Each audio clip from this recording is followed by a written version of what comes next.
I am tearing up. I just about screamed right now, and I'm not even there. Now that's inspirational, Natalie. I feel inspired today. Part two of this. I could be here for another hour. And then I was top of my class. There were only 2 of us, and the other guy was in the hospital. So here I am. And I always go, he winds up homeless on the street. It's my fault. Yeah, now you sound like my wife. And you can get off. I don't know. Call it Google. Or call it Google. Yeah.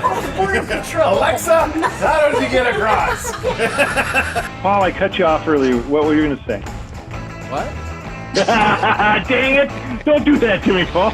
Don't do that to me, man. I don't know what got into my head, but I thought this thought, if I'm working year round, I might as well get paid year round. Sweet Talk is a weekly 20-minute podcast brought to you by the Continuing Education and Workforce Training Division of Idaho State University's College of Technology. Find us on Apple Podcasts, Spotify, and SoundCloud, and subscribe today. Now, it's time to get started with Sweet Talk. Welcome back, everyone, to Sweet Talk, Continuing Education and Workforce Training at Idaho State University weekly podcast. I am one of your co-hosts, Paul Dickey, the Video Instruction Manager and Apprenticeship Coordinator here at Sweet. And as always, joining me is Gary Salazar, our Director. Gary, how are you doing today? Hey, Paul, I'm doing very good. Thank you. It's Friday, everybody. It's the Friday before Thanksgiving week, so we're all doing pretty good right now. Thank you for asking. And joining us also is Angela Wilhelm, our marketing coordinator. Angela, how are you today? I'm doing well. I wasn't so excited when I woke up and it was 6 degrees outside, but I'm inside in the warmth now, so I'm doing quite well. How are you, Gary? I'm hanging in there. Paul? You should try walking in that 6 degrees. That's right. Everybody, Paul's been walking back and forth every day, rain or shine. That's his new routine, and he's doing great with it. Yeah. So it's a bit nippy. Yeah. Well, hey, we're going to have a great guest today. We're having a fantastic podcast. Thank you, everybody.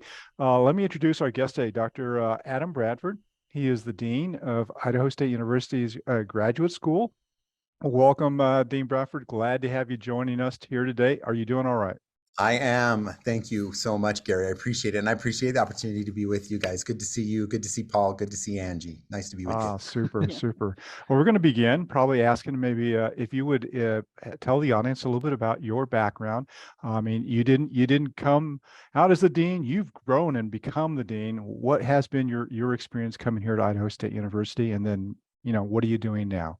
Sure, absolutely. I have to say, I absolutely love it here at ISU. This has been like a homecoming for me, and yet I've never lived in Pocatello. I've never lived in Idaho, but this is a tremendous community and an institution with a really unique mandate to change lives for students. And so I truly have loved being here. I grew up in the West. I grew up in Utah, but then moved to the Midwest. That's where I did my PhD work at the University of Iowa, and then ended up sort of the first decade or so of my career down in South Florida. Worked at a university down there named Florida Atlantic University, which is where I got involved heavily with sort of administration in graduate education. And one of my very first assignments was actually working on the graduate committee for the English department there. And I just really fell in love with working with students that are just motivated and driven and have a passion and a goal and are kind of seeking graduate education in order to make that a reality. So I got started there and became an associate dean in College of Arts and Letters down there, and then became a member, actually the chair of the sort of graduate council in my institution there, and then was lucky enough to actually be invited to take this position at ISU, and have been here for the last almost 3 years now, and loving it, just loving it. It's just a great place to be and great people to work with. Amazing place. Excellent. And that's a great journey too. You've had a chance to trek all the way to the other side of our country, get some experience in Iowa and then in South Florida and back here. We're very, very fortunate to have you. Wonderful experience. And I share the same sentiment you have about being here in Idaho, here in Pocatello at Idaho State University, just a tremendous audience, tremendous faculty, a lot of great people. We really enjoy being here ourselves. So thank you for what you bring. I have a question for you then, and many in our audience probably don't know what a graduate school is. Would you take a moment just to talk about the graduate school here, what it does, what kind of programs it might have? Yeah, absolutely.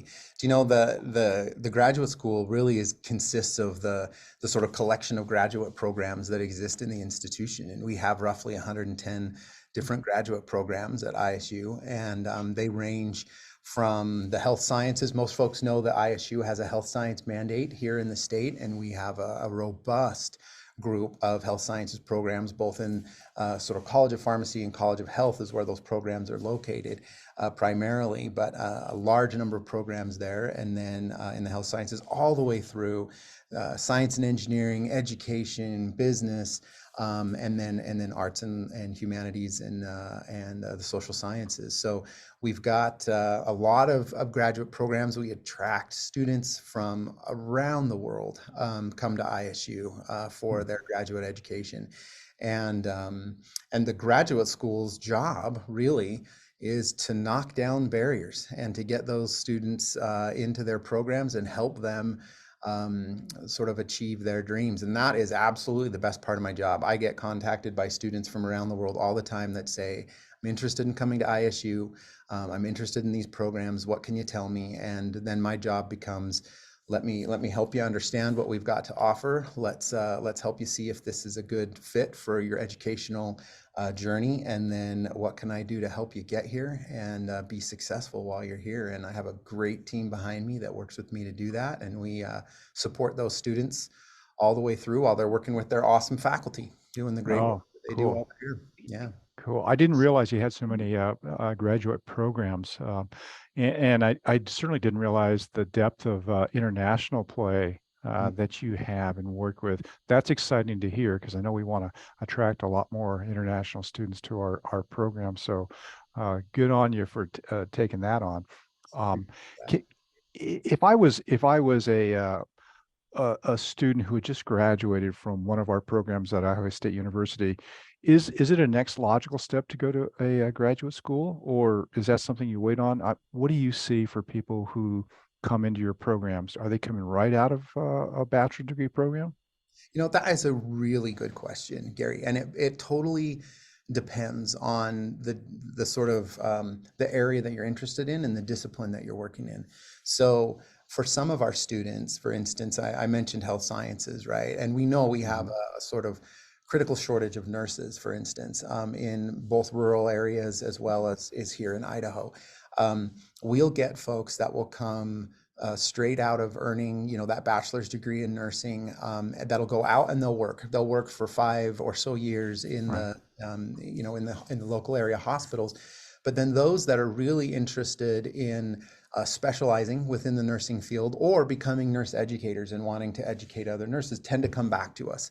So that's an example of probably a pathway where students can benefit from going out and getting some professional experience before they come back to graduate school. But then we have other disciplines where it's really truly a straight pipeline into graduate school. For instance, we've got students that are interested in nuclear engineering, and they end up working with INL or other sort of partners either in the region or in the US. And for those students, they need that advanced training if they're going to do certain kinds of work in the nuclear engineering field. And so they know, they're going to pick up that bachelor's, but then they probably need to go get that master's right away or potentially even a PhD. So it depends on what your career goals are and what it is you're really looking to do. And depending on that, we either need to pipeline you right into that graduate experience, or we need to send you out, let you get some experience, and then come back and see us in a few years. Yeah. Right. Yeah, so one my coworker is currently in the graduate program right now, and she says she went right from her degree into her graduate program, but she says a lot of the people in her classes are older people that have been in the workforce and are returning to obtain that graduate degree. Yeah. How many applications for the graduate program do you generally get each year on an average? So that's a great question. We tend to get around just under about 3,000 applications Wow. will come in any given Wow. year. Yeah, so we get a lot of applications for graduate students here at ISU, and I think last year we had, well, for this fall. We actually will accept some students up through the second half of the semester. So I don't think I've seen the final numbers. The fall before, I think we had about 2,800 applications. So it's a significant number of applications. Wow. Yeah. So on when we say application, are they actually applying? Is there a chance that they won't get into a program, or is it based on the number of people that they're enrolling? How does that actually work? Yeah, it varies again, sort of by program, but we have some highly competitive programs where we may receive. So I'm thinking specifically again here of let's say like our speech language pathology program. We may receive hundreds of applications for that program in any given year, but accept maybe 20% of those students. So it's very competitive. And then we've got other graduate programs that are geared much more towards sort of admitting folks with the interest. So if you have the basic qualifications for the program, we have capacity to bring you on into that program, and we'll do so. And they're less restrictive or less it's less difficult to get into some of those programs because folks that are coming they're qualified and they're ready to go, and we're not overwhelmed with applications. So it varies. So I have a quick question on this same note. What is the most popular or the largest graduate program you have? And then on that same note, what graduate program has the most employability? Those are great questions. So our largest programs are again, so I would say the largest, probably two programs, and they both come in right at about the same numbers, are probably our physician's assistant program and our physical therapy program. Those are both very large programs. Interestingly enough, one of our fastest growing programs over the last few years has been our Masters of Spanish program. And we have seen incredible growth in that program. We've gone from 0 students about 4 years ago to enrolling roughly 65 students every year into that, or 65 students into that program. So it's been a significant, we've seen significant growth, and that program has everything to do with employability, Angie, because most of the students that are in that particular program are actually secondary educators working in the high schools who are teaching Spanish across the nation, and that's a fully online program, and they're coming back to ISU, or they're coming to ISU for the first time. A lot of these students did not earn their bachelor's degree here at ISU, but they're coming to us because of the strength of that program, and because we're competitively priced, and they love our faculty. We have great relationships with those students, and they come back and they earn that master's degree, and then that increases their ability to teach courses and increases their earning capacity in the education districts that they work in. So. Oh, wow. So on the application process, I imagine that there's for each program, there's a board that reviews these applications. Yeah. Now, do on these applications, do they strictly go by grades, or are they looking for something else in that application that makes a student stand out? That is a wonderful question, because you're right. There's the programs themselves, the faculty of those programs make the final admissions decisions really on which applicants they're going to invite into the program. The graduate school does the first pass at all applications to make sure that the student meets minimum requirements, and some of those might be grade related. Sometimes some programs will require some standardized tests, like a graduate record examination or GRE test or a GMAT test. But fewer than you would think actually require those standardized tests. And it's not always about grades. Sometimes those are used, especially in highly competitive programs, to sort of rank or tier applicants. But many of our programs use what's called a holistic admissions review, and that is they want to see the person in their totality, right? What kind of work experience have you had? What has your life experience been like? What's prepared you for a graduate educational experience? And sometimes that educational background or that preparation has happened in the university setting, and sometimes it's happened elsewhere in the workforce, or sometimes even just in life experience. So we tend to want to see individuals. We're bringing you into a pretty tight-knit community. Those graduate programs are, you work a lot with the same faculty. So we want to know who you are, and we want to bring you into that community as an individual, not just as a GPA or that's interesting. And what a great question to ask. And I love that response. Dean, it sounds almost like a job interview. You're looking for a good fit. You want the applicant to be a part of the community, and so you want to look at that too. I didn't know that you do that. That's very, very interesting. Thank you for bringing that up. Angela, you had a question I know you want to ask on one of the activities there. Did you want to take a shot at this now? I'm going to. So it's more of I went through the graduate school at ISU, and I go to many of the activities that they hold, including the late nights, the summer nights. They have a research symposium, but what just happened was their 3MT, or their 3-minute thesis, which is a global competition. I believe it started in Australia. And I would really love Adam to talk about the 3MT a little bit, because it's such a great event. 3MT, is that what it is? Is that what you just said? Yes. Okay. What is that? This is my favorite event of the year. I got to be honest. I get so excited for it every year, and it's truly just an amazing and inspiring event. And the reason why is because it's essentially, think of a TED Talk, right? You get this short, distilled sort of treatment of a particular idea or issue or something like that. And if you've ever seen some TED Talks, you know how inspiring and insightful those can be. Yeah. Well, it's basically the same idea, but it's the presentation of a student's graduate research. And as Angie said, this started a couple decades ago in Australia, and has kind of spread around the world at this point in time. And so we have a local ISU competition, then we have a state competition, a regional competition, a national competition, and then the international. We've done pretty well in the sort of the state and the region here with our students from ISU, but the event itself, which just took place up at the Stevens Performing Arts Center and takes place every year in November, we bring in between 20 and 30 of our graduate student researchers who are most of them are nearing the end of their graduate career and are well into their research. Some of them are a little earlier in that process. But they come in and they give a 3-minute sort of TED Talk style presentation on their research.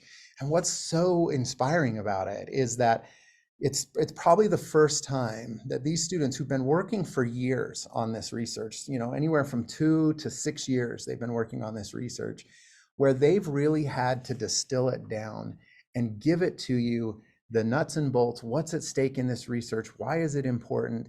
And for them, it's the first time they've reflected on this, and so and tried to distill it down. So they do this. They have this amazing moment of realization where they realize, oh, this is why what I'm doing is truly important, and how I can convey it to somebody in a way that it's transmittable and understandable. And so they stand up there on the stage in the Black Box Theater in a room full of 150, 200 people, and all the lights are on them, and they've got 3 minutes to shine. And they do. It is awesome. They just get up there. We had students talking about, we have drug researchers here in the College of Pharmacy that are working on cancer drug research, and they get up and talk about that. We have students that are talking about the way in which conspiracy theories are sort of running amok and creating social distress in different societies. This is the range of sort of ideas that you get to hear about. So in one night, you just get this brilliant palette of research that's going on, and you realize, oh my word, we're doing amazing things. We have students doing awesome stuff at ISU, and it literally just kind of blows my mind every year. And it makes me excited to just keep getting up and coming back and knocking down doors and getting grad students in. It's awesome. Great event. Nice. That is super. Excellent. I love the metaphor of a palette, that of what's presented there. What a great term. Is it, or do you see those students who have, that opportunity, does some of that turn into other grants for research or other job opportunities for them? Yeah, absolutely. I mean, I think what's really great about the 3MT is that anyone who's a researcher for a living knows the importance of an elevator pitch, because that oftentimes, the grants, the sort of applications you make, the connections that you make, those big long applications are important, but you make the connection and you find out about potential possibilities because you're still networking. You're still able to connect with an individual who says, you need to apply for this, or we need to hear more about this. And so you have to be able to talk about your research in a way that shows why it's important, and do so very quickly. And this actually prepares students for that. And I've seen, even in my own research career, in my own publication career, more than once, it's been my ability to sort of just give that elevator pitch, that 2 minutes, that 3 minutes, this is what I'm doing, that's led to a book publisher saying, I'd like to see that manuscript, or I'd like to hear more about that, or there's a grant opportunity you ought to go after. So it's fun, and yes, it can open doors. Definitely open doors. Wow. We CEWT has opportunities with some of the different colleges around here to do some collaborations, and one we're working with right now is the College of Business, and they have a program that they teach within their tuition-based offerings that they wanted to offer to the community, and it's called a professional sales masterclass. And so I'm wondering because they've let me sit in the back and kind of watch some of these exchanges, and I'm picking up some very interesting vibes. I go, well, I didn't know that, or I didn't know this, but I'm wondering if there might not be collaborative opportunities for your students who are getting ready to do these pitches, maybe to run some of that by the college, the sales professionals over there, and let them see that, and they can possibly give them a couple coaching tips or something that might elevate that pitch for them. So, they'd have a better chance of pushing that out, getting the grant opportunity. Super job. Those guys over there, I'm amazed at what they do. And I'm amazed at what your students are doing. It just seems like there could be some great opportunity to go back and forth and help each other.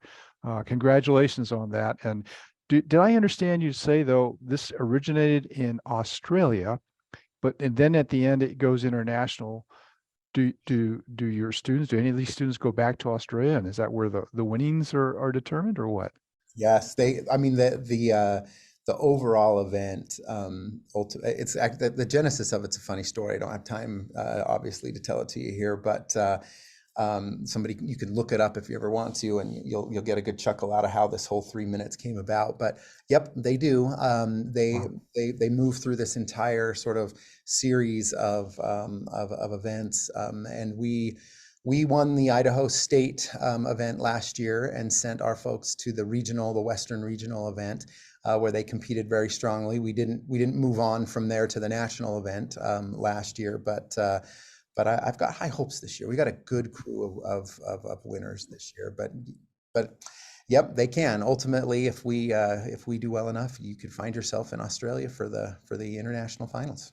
Oh man, that's awesome. That's great. Very, very cool. Hey, we're getting close to the end of our time here, but I have a dean question for you. Sure. What is, as you look back on your 3 years here, and I think you've done phenomenal work in growing the programs, do you have any favorite experiences that you would be able to share with the audience, whether that's involving what you've done within the office or the students that have come through? Does anything stand out for you? Well, I appreciate that opportunity to reflect. I think